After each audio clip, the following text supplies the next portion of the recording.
இப்போ இந்த பெண்கள் வந்து டாலர் போடுவாங்க சார். இந்த பெண்கள் டாலர் போடும்போது அந்த டாலரில் வந்து குர்ஆனுடைய வசனத்தை அப்படி போட்டு போடலாமா சார்?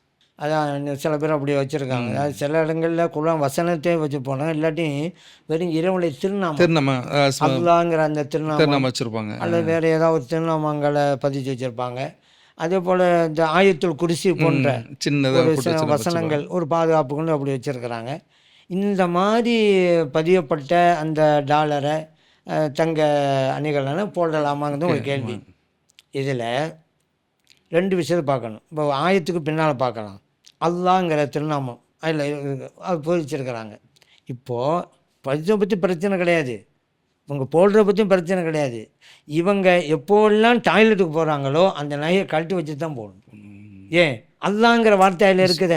நபி ஸல்லல்லாஹு அலைஹி வஸல்லம் அவர்கள் மோதிரத்தில் அல்லாங்கிற வார்த்தை இருந்ததுனால கழட்டி வச்சு தான் டாய்லெட் போனாங்க. அதே போல் இவங்க செய்யணும். அல்லாங்கிற வார்த்தையை ஏன் பொறிச்சு வச்சுருக்கிறீங்க அப்படி நம்ம சொல்ல மாட்டோம், பொறிச்சு வைங்க. ஆனால் இந்த சட்டத்தை பேணணும், போட்டுக்கிட்டே போகக்கூடாது. ஒன்று சரி, இது வந்து அல்லாங்கிற வார்த்தைக்கு மட்டும் உள்ளது. ஆயத்தாக இருந்தால் ஆயத்துல் குர்சி போட்ட ஆயத்தாக இருக்குது, ஏதாவது ஒரு சூறா சின்ன சூறா அதை பதிச்சிருக்கான்னு வைங்க. இப்போ தனி சட்டம், டாய்லெட்டுக்கு மட்டுமல்ல, இவங்க எப்போதுமே ஒழுவோடு இருக்க முடியுமா? ஏன்னா குர்ஆனை வந்து ஒழுவோட தானே தொடணும், எப்போதும் ஒழுவோடு இருக்க முடியாது இவங்க. அதனால் ஆயத்தை பதிவு பண்ணுறது விட்டுறணும், அது பண்ணவே கூடாது. ஏன்னா குர்ஆனை ஒழுவோடான்னு தொடரும்னு சொல்லியிருக்கிறோம்.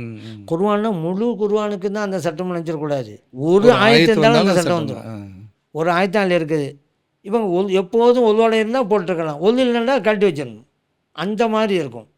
அதனால் ஒழுவோடு இருக்கும் மட்டும் போடுவேன் அப்படின்ட்டு அவங்க சொன்னாக்கா பதித்து வச்சுக்கிட்டோம். இல்லைங்க சாத்தியம் பண்ண இல்லைங்கன்னா ஆயத்தை பதிவு பண்ணுறது விட்டுருக்கட்டும்.